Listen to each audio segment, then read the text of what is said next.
close again. I had only one thing to do, and I couldn't do it yet. I had only one thing left, and I couldn't see it yet.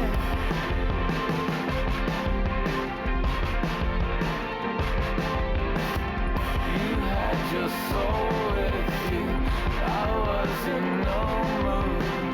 You had your soul with you, I was in no mood.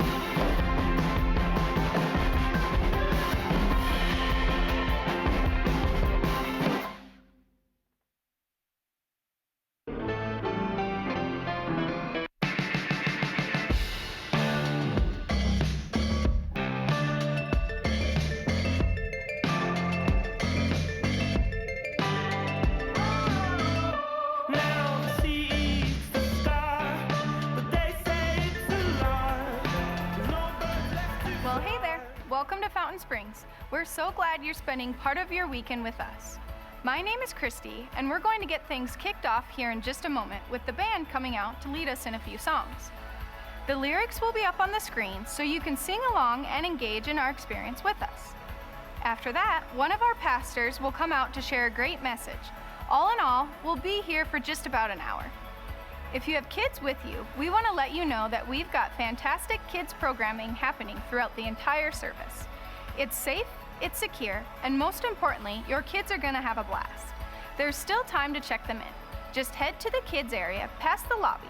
A volunteer would love to help check your child in.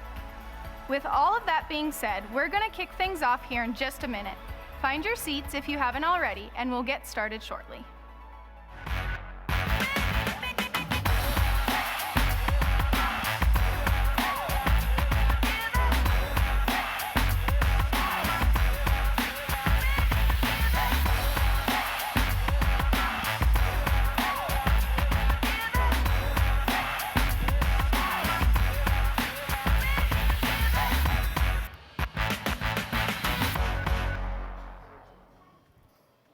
Well, hey guys, welcome to Fountain Springs. Would you please stand and sing with us today?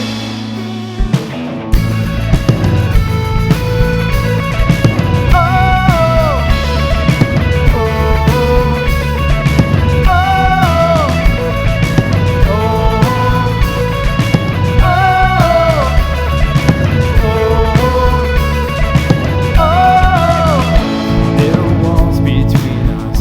By the cross you came and broke them down. You broke them down. There were chains around us. By your grace we are no longer bound. No longer bound. You called me out of the grave. You called me into the light. You called my name and then my heart came alive. Your love is greater. Your love is stronger. Your love awakens, awakens, awakens me. Your love is greater. Your love is stronger. Your love awakens, awakens, awakens me. Oh, oh, oh, oh. Feel the darkness shaking. All the dead are coming back to life. Oh, back to life. Hear the song awaken. All creation singing, here alive. 'Cause you're alive. You called me out of the grave. You called me into the light. You called my name and then my heart came alive. Your love is greater. Your love is stronger. Your love awakens, awakens, awakens me. Your love is greater. Your love is stronger. Your love awakens, awakens, awakens me. What a love we found. Death can't hold us down. We shout it out.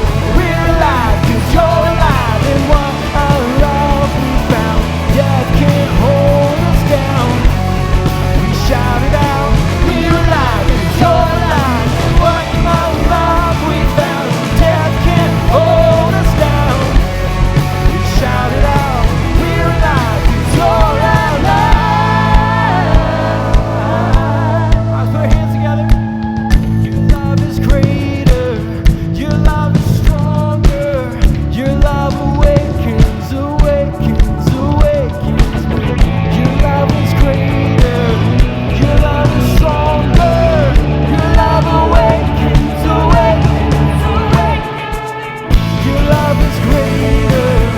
Your love is stronger. Your love awakens, awakens, awakens me. Your love is greater. Your love is stronger. Your love awakens, awakens, awakens me. Oh, oh, oh, oh. Your love is greater. Your love is stronger. Your love awakens, awakens, awakens.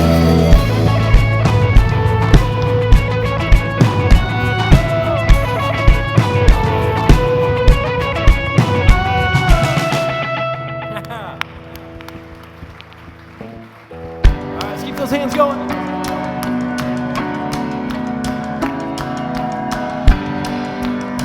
All right, let's sing this together in tenderness.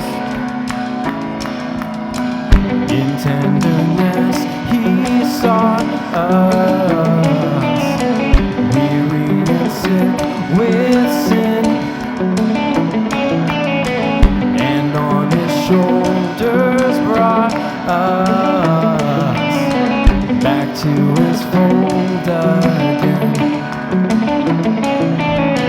While angels in his presence sing, until the courts of heaven reign. Oh, the love that sought us. Oh, the blood that bought us. Oh, the grace that brought us to the fold of God. Grace that brought us to the fold of God.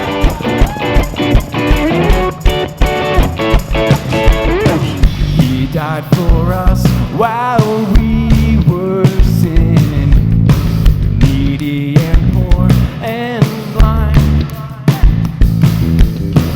He whispered to assure us, I found thee, thou art mine. We've never heard a sweeter voice. It makes our aching hearts rejoice. Oh, the love that sought us. Oh, the blood that bought us. Oh, the grace that brought us to the fold of God. Grace that brought us to the fold of God.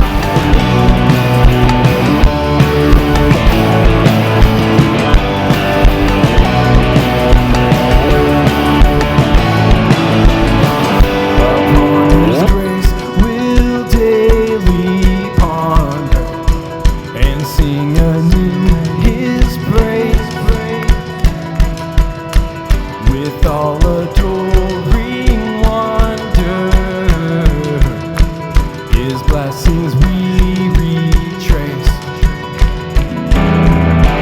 It seems as if eternal days are far too short to sing his praise. Oh, the love that sought us. Oh, the blood that bought us. Oh, the grace that brought us to the fold of God. Grace that brought us to the fold of God.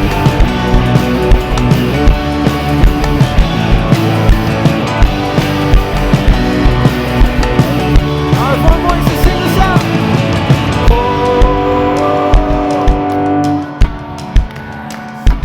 us. Oh,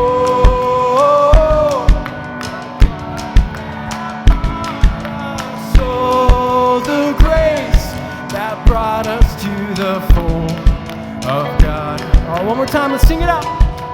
Grace that brought us to the fold of God. Yeah.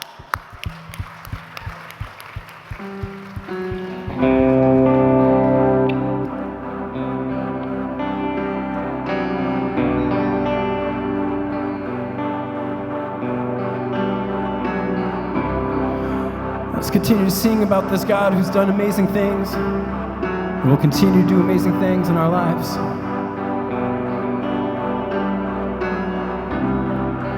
Walking around these walls, I thought by now they'd fall, but you have never failed me yet.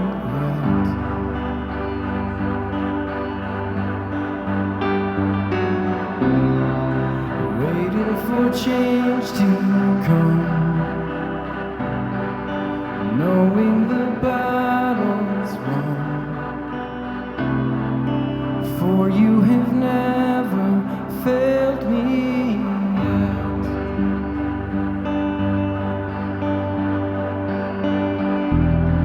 Your promise still stands, great is your faithfulness, faithfulness. I'm still in your hands, this is my confidence, you've never failed me yet.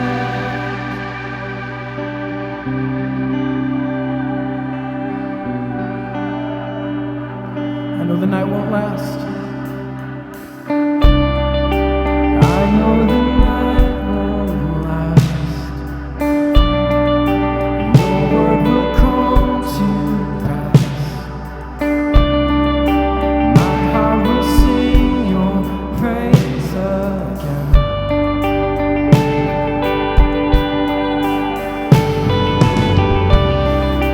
Jesus, you're still enough.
promise. Your promise still stands. Great is your faithfulness, faithfulness. I'm still in your hands. This is my confidence. You've never failed. Your promise still stands. Great is your faithfulness, faithfulness. I'm still in your hands. This is my confidence. You've never failed me yet.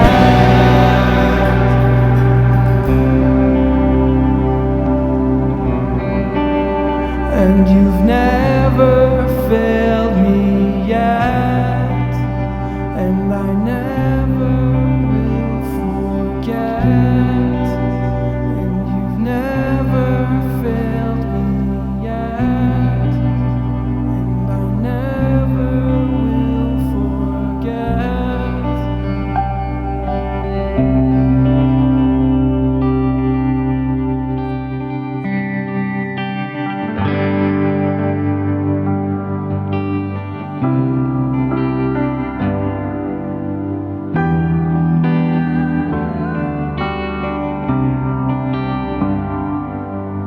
Let the King of my heart be the mountain where I run, the fountain I drink from. Oh, He is my song. Let the King of my heart be the shadow where I hide, the ransom for my life. Oh, He is my song. 'Cause you are good, good. Oh, you are good, good. Oh, you are good, good. Oh, you are good, good. Oh, let the King of my heart be the way.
so much for singing with us. You can go ahead and grab a seat.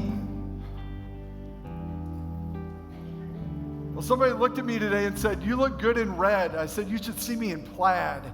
And I was like, oh wait, that's every weekend, right? Man, you know what I love about this weekend?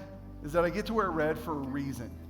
And because it symbolizes Love Week. It symbolizes one of those moments and one of those times in the life of our church where I believe that this is an opportunity for us. And when we're singing that song, the wind inside my sails, like, I'm not thinking about Bette Midler's song. I literally am thinking about the reality that I love the opportunity that we get as a church to serve, to be, in essence, kind of like a missions trip to our community. And this is one of the heartbeats of our church, to go and to be involved in the things that are taking place in our community and in our region. And if you've never been a part of Fountain Springs and you're like, what is all this Love Week talk? This is essentially a moment where we take time to serve all throughout the week, morning sessions and evening sessions throughout the week. Take time on Wednesday to worship, which you're going to learn more about.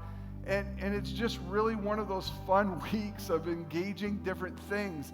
I get to be a part of a Love Week project this week that is in my wheelhouse. And Love Inc. has Thrive, which is a side project of Love Inc., but it deals with bicycles and making sure that individuals have bikes to get to work, to get to school, that they take the bikes that people donate, and it gives them just an amazing mode of transportation. And I get to be a part of just kind of sorting through that and help getting that program back to where it needs to be. And that's just a small part that I get to play. But then there's projects like an elderly woman in our city and in our region that needs some access to her front door. Think about that for a moment. She needs access to her front door. And we get to be a part of building a ramp for her to make it easy to get in and out of her front door to get to where she wants to be. And that is just a small taste of some of the projects that we get to be a part of.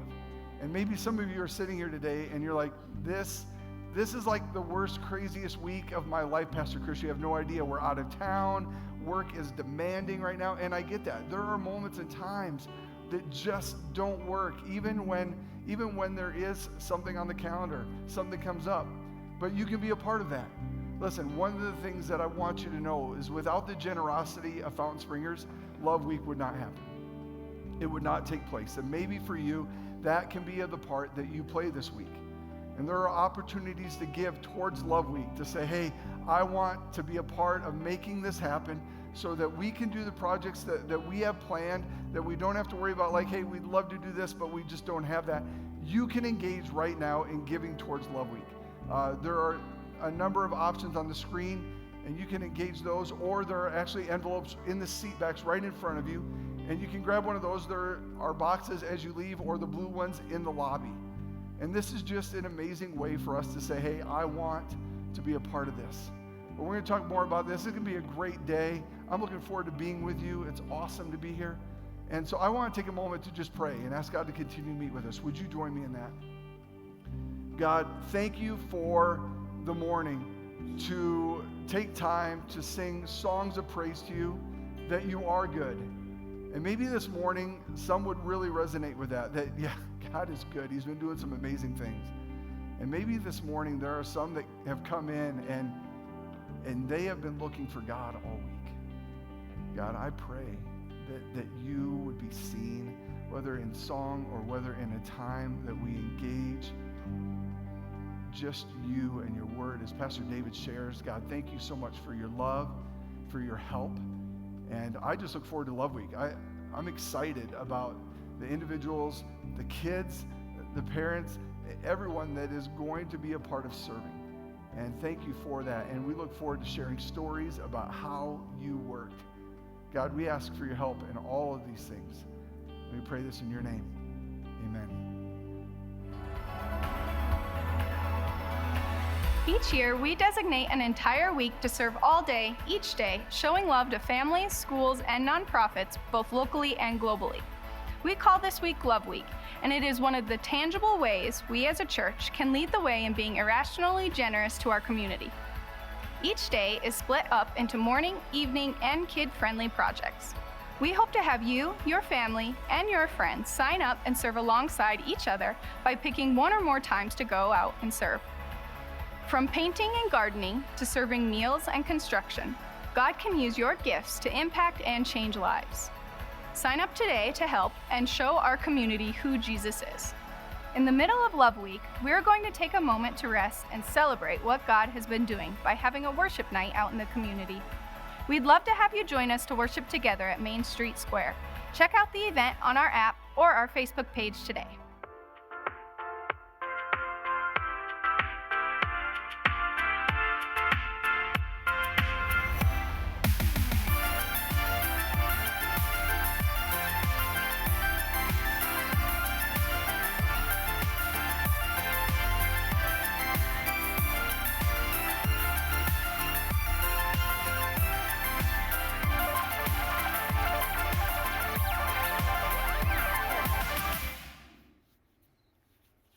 I'm glad you're here. This is going to be a good day to be together. If you don't know what Love Week is yet, like you've literally tuned out completely and you're like, what is that? My hope is that by the time you and I leave, that we know clearly at least why we're doing it. That's my heart behind this. So if you're brand new or you've never been part of this or you're like, I forget what it was about, I just know we do this. Is this a way for us to be nice to people? No, it's deeper than that. So I hope that you'll plug in. And hopefully by the time that whether you're going to be a part of it or not, you at least know what I'd say Jesus has called us to do with our lives. That's the agenda. So let's have fun. I'm not an art expert, but I can tell you a little bit about art. I know that's a weird transition, just listen. About 500 years ago, a painter decided to do a series of different paintings that would display what kids did when they played. And so, to give you some examples, he painted a picture of a girl playing with a doll. Another picture was a bunch of kids spinning tops. You remember when that was like before iPads? Like that was fun. Spin a top and watch it. Another one was a kid playing on a fence. Some of you kids, you're like, man, I'm glad I live in a different time. But playing on a fence, I mean, that's fun. What I want to show you is not because, well, the art is outstanding and amazing. It's called the game of Dethroning the King. That was what the kids played. I know it sounds weird, but that's what the name was. I'll give you the rules, very simple. Kids stood all in one spot, and then at the count of 3, the kids would run to the top of the hill. The first one to the top of the hill was king. But that's not the end of the game. Then the rest of the kids would try to get king off the hill. Some of you are like, wait a minute. I think I may have played this game. You and I just flat out call it King of the Hill. And if you didn't play this at recess, I can tell you about my life playing it at recess. We would go out.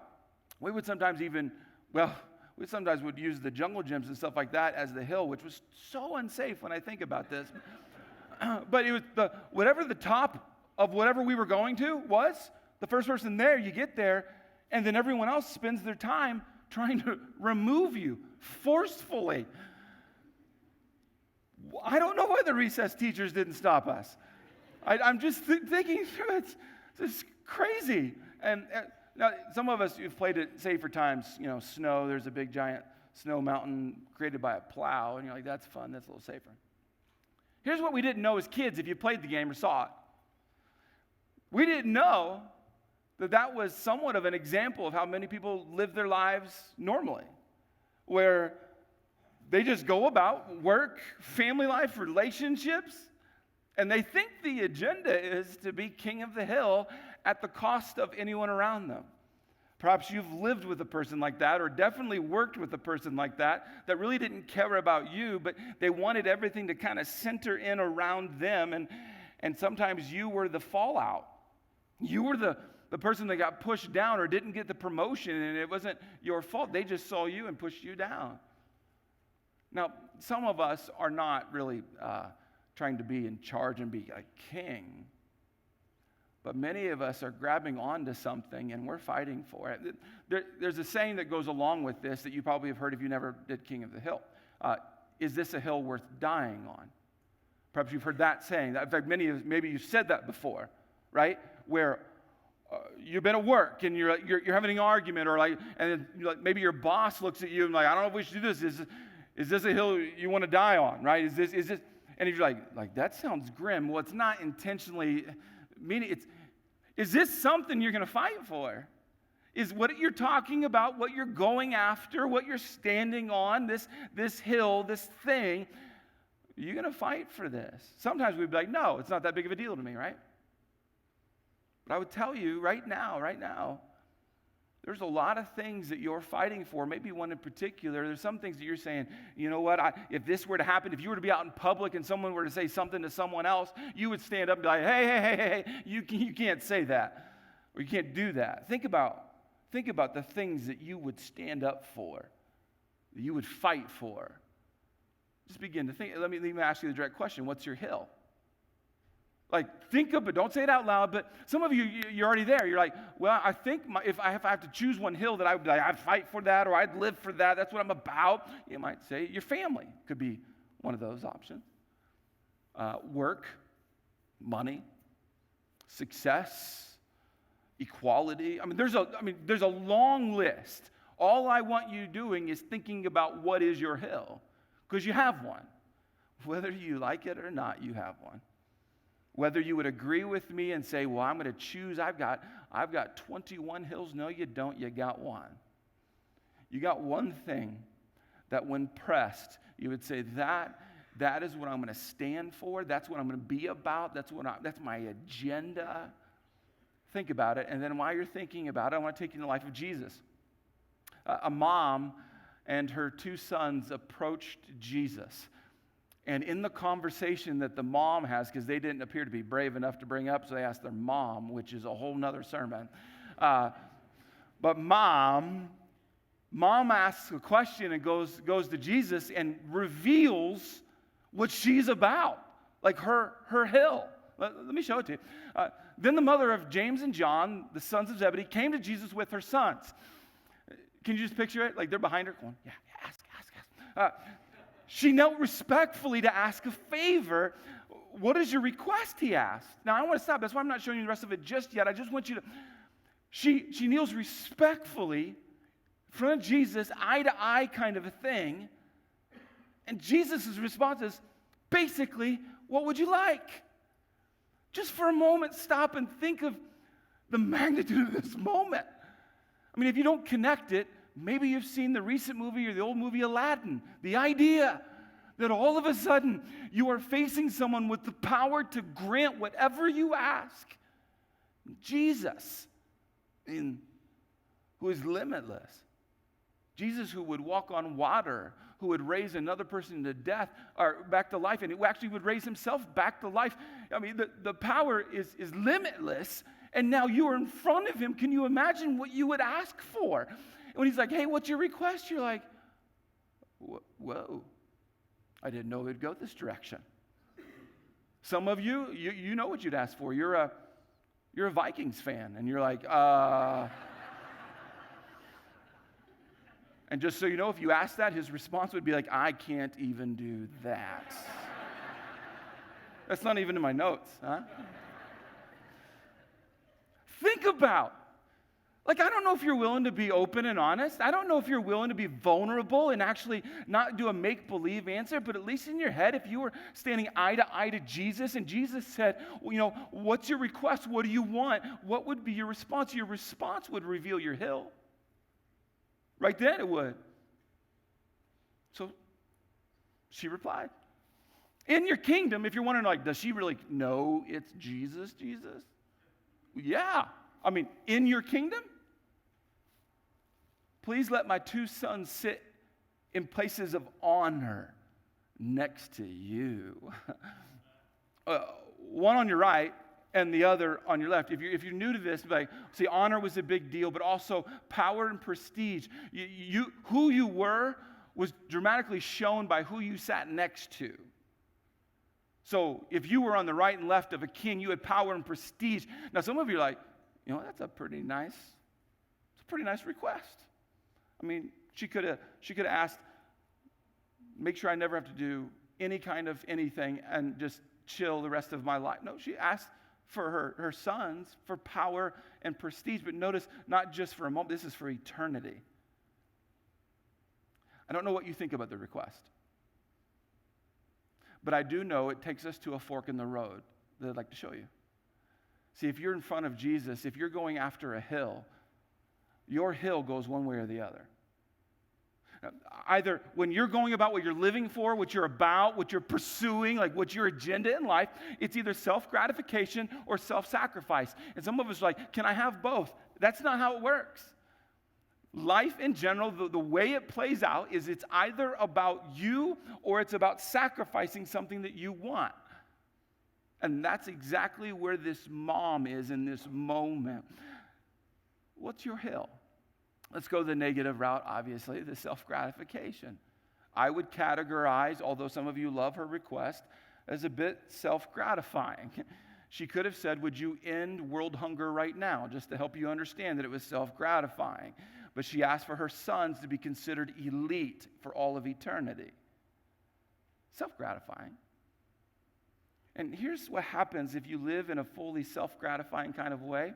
Self-gratification speeds up. You ever notice that? We might have a moment where you're like, yeah, I want that, so I take that, I do that. But then the next moment it gets there quicker and quicker and quicker and quicker to where self-gratification turns into immediate gratification. And the more you do this, the more demanding you and I get. Now, I'm not going to tell you that you're demanding. You're demanding.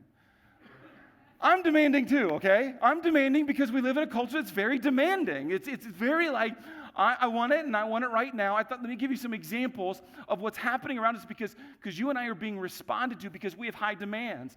In fact, retailers, restaurants are now looking at you and I and saying, here's what you guys want, here's what we want, and so we've got to meet those needs. In the old days, guess what you had to do? You had to go to a restaurant. You show up to the restaurant and you had to wait. Sometimes in a line. Can you imagine a line?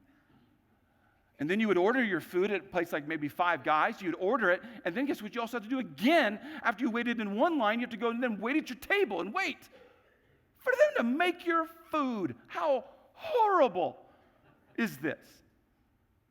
Well, nowadays, you don't have to do that. Mother's Day. I was trying to be a good husband. I said, Katie, what would you like for like lunch or dinner? I'll prepare it. And she's like, let me think about it. I'm thinking, we're going to go to some place, or I'm going to make some sort of salad something, and then I'm going to have to sneak a hamburger in somewhere at some moment. But whatever you want, sweetie. Like what? And she waited and waited. She wasn't super hungry at lunch, and then finally it clicked, and she's like, I'd like Five Guys. I'm like, I love you so much. I've always loved you, but I love you more now. And I checked something out. I was interested in this. So I wonder if they have an app, and they do have an app where I was like, so I went on the app, took everyone's order in our house, ordered it all. Didn't have to stand there fighting with kids about this or that. Just like ordered the whole thing, paid for it right there. I was like, this is amazing. Showed up, saw people in line. Just went up to the counter and like, I ordered it online. Like, oh, awesome. Just go sit over there. We got your meal ready. We'll make your fries real fresh for you right now. If you've never had their Cajun fries, you have yet to live in life. Boom. Got the food on the way. No waiting. Restaurants are saying that you and I are demanding this. It's becoming a new norm where you and I don't want to wait on stuff. I mean, you know Amazon, right? Amazon has led the game. There used to be a day when you ordered something. If you couldn't find it locally, you ordered it, and they would tell you 2 to 4 weeks. You're like, cool, I'm cool with waiting for a month. Well, the month changed and changed and changed and changed, and now you're like, you better get that to me within 24 hours, or I'm never shopping with you again. In fact, in some bigger cities, Amazon can get it to you that day. If you're wondering why are they doing this, it's because you and I are demanding it. Netflix, same thing. Where it used to be a day you'd watch a show, and to watch the next show, you had to wait a week. And then you had to sit there and try to find something to do during the commercials because you hated the commercials, and you're like, this is miserable. And they're like, hey, it seems like people are demanding they can watch the whole season all at once, no commercials. It's provided. Now, I'm not telling you these things are bad. It's like Pastor David said, we can't do any of that anymore. No, I'm not saying that at all. All I'm trying to show you is that we live in a very demanding society, and retails, restaurants, places are accommodating that because you and I are now living in kind of thinking where we are so demanding, we're letting go of loyalty. It's hurting relationships. And many of us think that we can demand a higher internet speed, to be impatient with how fast our computer is working, and we think it doesn't affect the relationships around us. Let me show you the negative, the consequences to this. Consistent self-gratification makes selfishness hard to resist. I'm not hating on the things that I shared with you about. All I'm showing you is we live in a culture now that walks into almost every single environment that you and I are now in, and we walk into it with high demand. Oh, I've talked to principals and teachers. You ask them what's the hardest part of their job, and they might say, well, teaching kids. Nope, no longer. It's parents. Because we walk into school and like, here's our kid, but we got a list of demands and you better meet them. In fact, some of us, this is how we're approaching God. We're going to God like, God sounds cool. He sounds amazing. Here's my list of demands. You better, God, you better make me feel your presence all the time, and you better make sure that I don't have any problems, and you better bless my bank account. And we begin to go to God with all these demands as though He exists for our benefit. All I'm trying to help you and I see is that you and I are in danger of becoming very selfish people. And I don't think you want that. That's not the best life, to be a selfish person. Just think about the people in your life that are selfish. You're like, yeah, I don't like them. You and I need to start resisting some of this. Let's go back to the story with Jesus. But Jesus called them together. But Jesus answered by saying to them, you don't know what you're asking, which I love because that was a very nice way of saying, ha! Are you able to drink from the bitter cup of suffering I'm about to drink?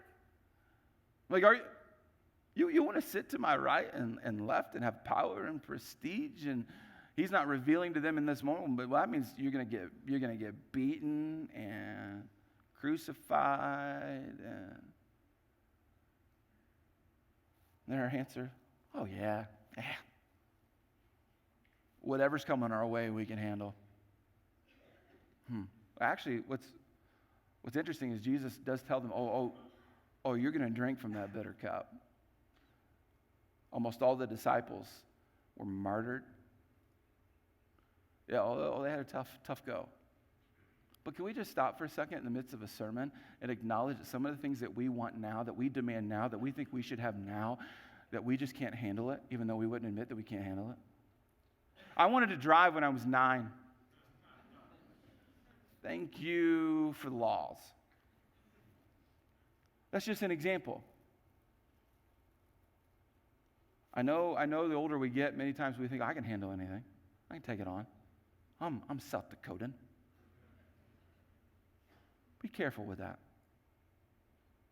Many of the things that you are indulging in, that you're demanding, I must have my. Sometimes God's like, no, because you can't handle that. In fact, this got so intense, Jesus had to have let's gather up and talk about this moment. Here's how it plays out. But Jesus called them together and said, you know that the rulers in this world lord it over their people, and officials flaunt their authority over those under them. But among you, it will be different. Stop for a moment. But among you, it will be different. He explains how Christians are different. Whoever wants to be a leader among you must be your servant. That would have offended them. And whoever wants to be first among you must become your slave. That kind of offends us, doesn't it? Slave? Would you love it if I just started calling you slaves? I doubt it. And Jesus is saying, you want to know how to live life? You want to know how to go about doing this? Behave like a servant or a slave to people. What if you went to work this way? Many of us don't go to work this way. Many of us they treat me like a slave. Well, what if that was the whole agenda, that Jesus says to take with you? What if at home, instead of people like, well, they better do this and do that and treat me this way and say it this way, and what if we went with a whole different approach? That's what Jesus is saying. And then he says something so crazy radical. For even the Son of Man came not to be served. What? For even the Son of Man came not to be served, but to serve others and to give his life as a ransom for many. I believe Jesus just took us back to that fork in the road and told us exactly which direction to go, the self-sacrifice way. He's like, I know that it's normal around this world for authorities and people in charge to say like, self-gratification, go after what you want, but no. No, you're Christians, you're followers of mine. No, this is how you're going to do life differently. You're going to go this way. This is the best way. But many of us are not approaching our families this way. Workplaces, our school places, our churches, our communities. We're not going this way. We're like, I like this better. Let me help you really get what Jesus just taught us. If you're going to give your life to a hill, don't choose your own hill. You will never see this on a commercial, by the way. But you and I know it's true. Even though normal around us says, no, you got a hill. Protect your hill. Go after your hill. Your hill is the most important thing in your life. Make sure that you get what you deserve, what you have the right to have. Go after your hill. Your hill is primary. What you want is best. Go after it. Go after it. Go after it. Jesus would say, why don't you step off your hill and go help others? And many of us are like, but David, I got a question. Let me answer your question. Many of us are like, but if I spend all my time helping other people, what about me? I'll be that open with you. What about me? If I spend all my time just like helping, David, I'm already like not, people don't see me, they don't know me, and it's something I'm wrestling with. See, you were born with a need to be known. Did you know that? It's not bad. Don't be like, that sounds arrogant. No. You were born with a need to be known. You were born with a need for relationships. You were born with it. You can't reject it. Even those, some of you are like, well, I'm introverted. A good book, I'm good with that. No, you still need people. You need it. You crave it. A need to be known, a need to be seen. And that's not bad, but the problem is many of us, because others in our lives are not meeting it, because we don't have community around us, we're going, well, then I'm going to fight for it, and I'm going to leverage it in every conversation. I'm going to make sure everyone knows that I'm not being loved and seen, so I'm going to demand it now. It's where a lot of us have ended up, because we do have toxic people around us or no people around us.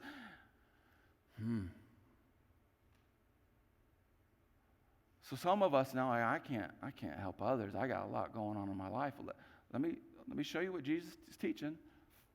Resisting the need to be seen helps you see others, helps you help others, helps you get involved in other people's lives. And many of us are not seeing other people because we see our problems and our storms, and we think, I got to resolve the storm and the problems in my life, and then I can help others. It's the opposite, actually. And this is what's radical that Jesus was teaching. You want to deal with the stuff in your life? Get involved in other people's lives. That's why when the hearers first heard it, we're like, say what? And that's why some of us right now are wrestling with this concept, this way of living, this self-sacrificial way of living. It's why you can read in the Bible how it is better to give than to receive. And at first glance, you're like, yeah, that sounds good. But then in practical ways, you're like, I don't like that. But then when you do it, you're like, that was awesome. Because it's true. So Jesus got radical. That's why it's difficult to follow Jesus sometimes.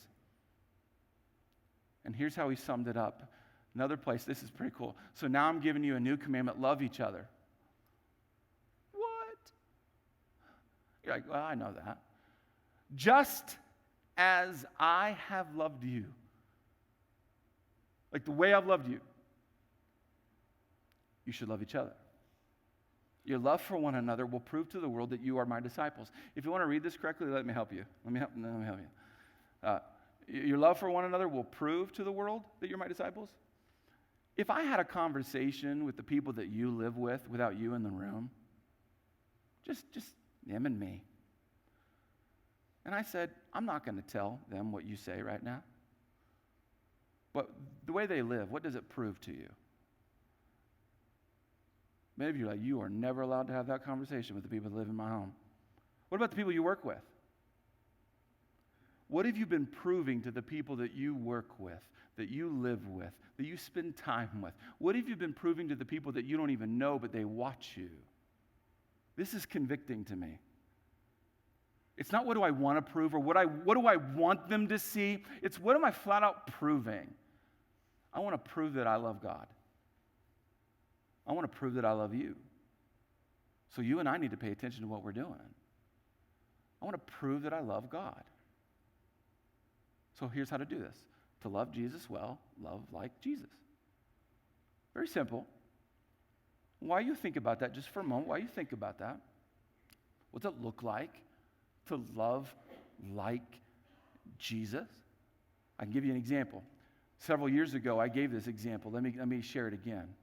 There's a guy named Father Damien. Father Damien wanted to go show people who Jesus is. And the place he chose was an island, one of the islands in Hawaii. Sign me up. I'm sorry. I mean, I love South Dakota, but so he chose to go an island in Hawaii. Well, it's actually not that awesome. The particular island that he went to was an island of exile. If you had leprosy, which was a disease that you would die from guaranteed, and that was very contagious, they had to get you like out of town, so they would actually take all of these people and put them on this one island in Hawaii. It was a place of chaos. Just think about it. Everyone there on the island is going to die prematurely, is going to die a miserable death. So it was just chaos because people were like, oh, I don't care. I'm going to die anyways. So I'm going to treat anybody the way I want to treat them. It was a mess. It was a dark, dark place. Father Damien was like, I'll go there. I'm going to show them who Jesus is. Now think about how you would do this. Show up to an island where if you hang out with these folks, you are in danger of catching what they have and getting leprosy and dying. So I don't know how you do it. Maybe you're like, well, I'm going to write you guys letters. I'm going to drop it off at this certain spot. You come get it, and that's how I'm going to show you who Jesus is. That wasn't his approach. He met with them. He talked with them. So many people died, obviously, on this island prematurely that they stopped valuing that whole moment and respecting death. In fact, I can tell you some of the things he did.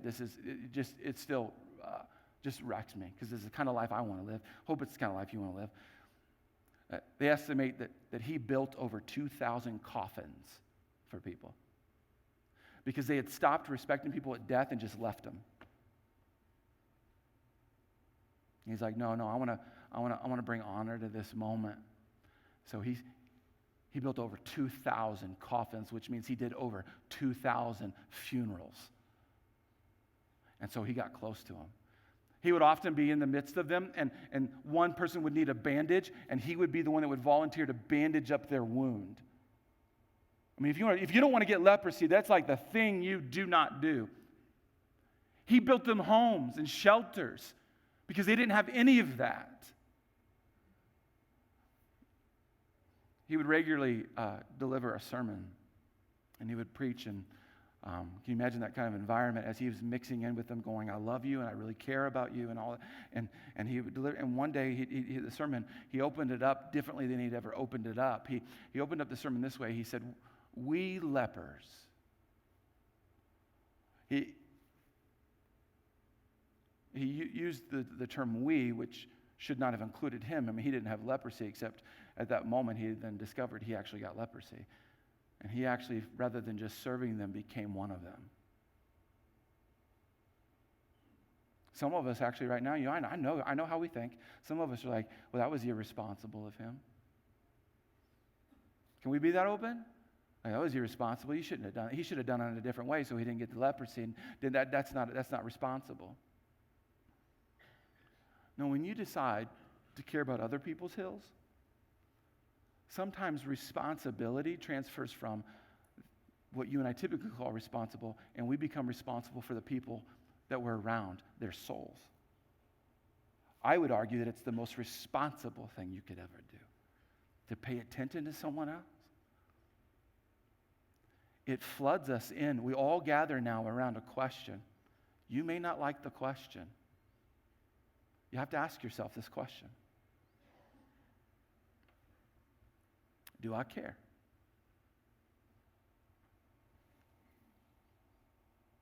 I'm not being sarcastic. I'm not being elementary. I'm not convinced that every single Fountain Springer cares about anyone and everyone. I'm not hating on you. I have days that I'm not sure I care about anyone and everyone. I'm trying to put in front of us what Jesus taught as a way to live life, to where you and I should wake up each day and say, do I care? And if I do, if the answer is yes, then I'm going to go about doing life that way. What's interesting, we have a culture as a church where we like to serve people, which is good. And we talk about there'll be typically about 1,000 people that will serve for Love Week, and like, yeah, that's awesome. But do you know that there's probably over 6,000 people that call themselves Fountain Springers? So 1,000 out of 6,000, Do I care? If you're like, I want to. I'm not sure if I do, but I want to. If you want to know, like, how do I start? Well, if you struggle caring, just start contributing. If you struggle with caring about anyone and everyone, if you're like me, where there's days that you just want to be all about your hill, constructing your hill, where you're going, man, I need a new shed on my hill. If you ever have days where you're like, me,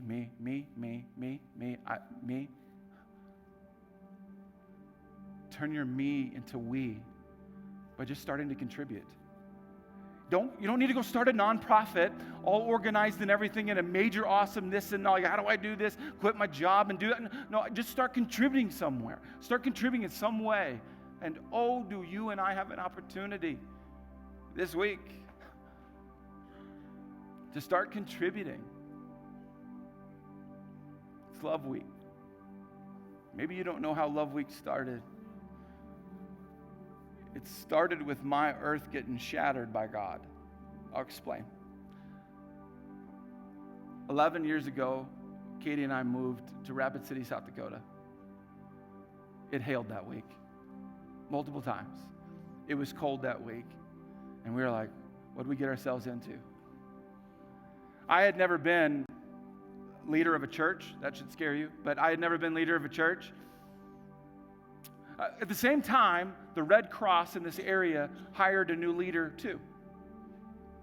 So he and I got to know each other. He had a new job in the Black Hills. I had a new job in the Black Hills. And so we would sometimes go have lunch at Wendy's. We just sit and chat and talk and got to kind of be friends. And one day, he called me and he's like, hey, why don't you come over and look what I do for a living? I'd like, that sounds cool. So I drove over to a project that the Red Cross was working on in town. What was weird was when I showed up and I saw his vehicle. I expected to see his vehicle, but next to his vehicle was a 15-passenger van and a trailer hooked to it. On the van and on the trailer, it had the name of a Baptist church from Texas. I'm like, why'd they drive all the way up here? It's hailing. And I asked him, I was like, hey, are they connected to you? What's going on? He's like, oh, yeah.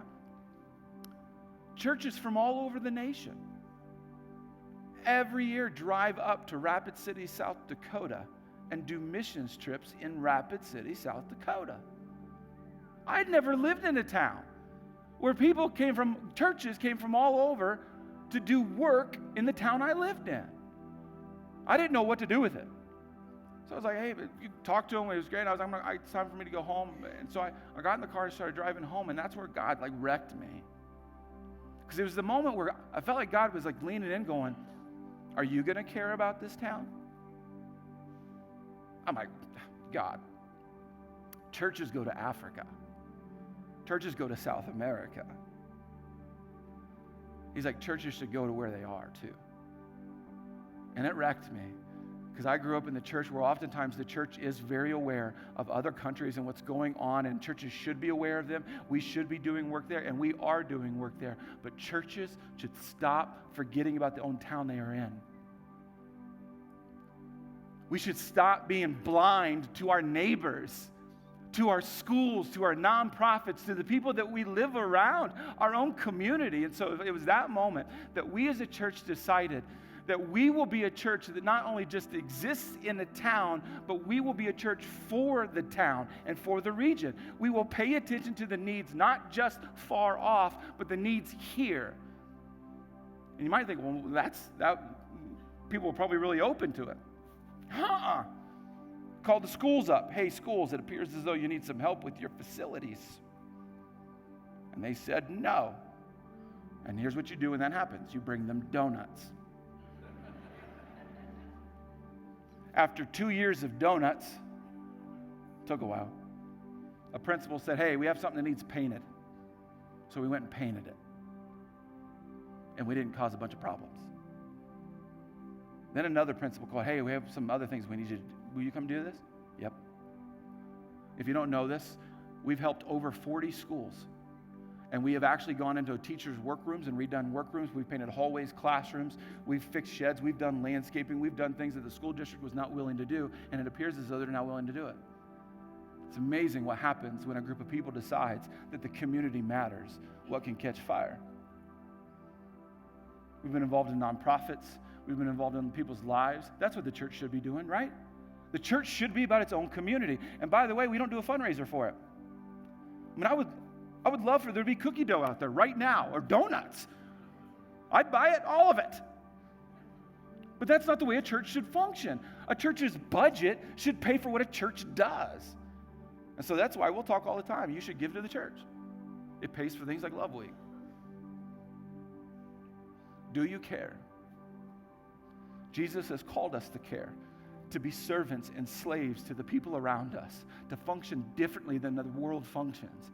I challenge you to be a part of something that is bigger than you and I.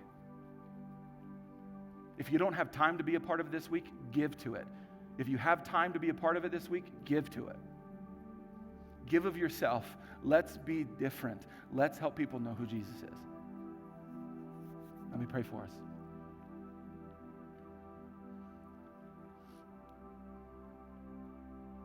God, I so desperately want us to be a group of people that prove that we do love you.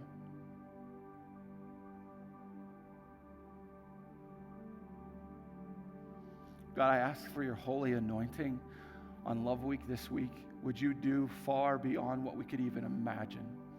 Would you do the supernatural? Would you intervene? Would you provide people and finances? God, but would you open people's hearts to being served and loved? And God, we do it in your name for your glory, not for our anything. We want no credit. But God, we ask that you lead the way, that it be all about you. We worship you by the way we behave this week. Help us to be the best servants and slaves for your glory. We pray this in the name of Jesus Christ.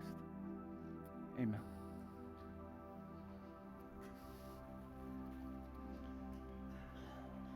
As some of you are engaging this message even right now, and the opportunity of standing at a place where you are taking maybe a first step that you haven't taken before, I would encourage you to grab this. It was on your seat, or it's in front of you. Somebody placed it there for you. Somebody took time to serve to make sure that you have one this morning. I want to encourage you to look at that. Maybe you're saying, listen, I don't have all week. That's fine. There are numerous opportunities all throughout the week. This will give you an idea of what light, heavy, and kid-friendly opportunities look like. And this is a moment for you to engage an opportunity to serve and to sacrifice. And I guarantee that if you engage this, you will have, I believe, you will have a great time. Because it gets us to a place of doing something that we would normally do. Maybe some of you are already signed up, and that's awesome. Thank you. That's cool. Talk to your friend that hasn't engaged this yet and say, let's do this. Let's do this together. Invite someone along with you. Buy them ice cream. Bribe them with ice cream. I'm fine with that. But on the back, you also have when you can. And this is a tearaway. Write down, like, things start at 9 o'clock. On that morning, we feed you. We have some breakfast in the morning. We have some light snacks at night. It's awesome. It's exciting. And it's fun. From kid-friendly to different moments and opportunities, someone will connect with you. If you have questions, right outside the door is the Love Week booth. Go ahead and have a conversation with them. But I look forward to serving alongside you this week. Serving alongside you so that we can make a difference and an impact, so that when people see what is going on, they'll be like, hey, what's taking place? Listen, we just love our city, and we love the people of our city, and we want to show them who Jesus is. You guys are awesome. Have a great day, and we'll talk to you soon. Thanks a lot. Bye-bye. Suitcase in your hand, wave goodbye to mom and dad. Never thought I would see the back of you. Mixtapes wearing down, crystal ships are sailing out. Now the doors are opening for you. I wanna swim, swim out into the dark night. I wanna melt you down into the stars. I wanna crumble, tumble like a landslide. I wanna live, die wherever you are. Just you and I. Just you and I. Just you and I.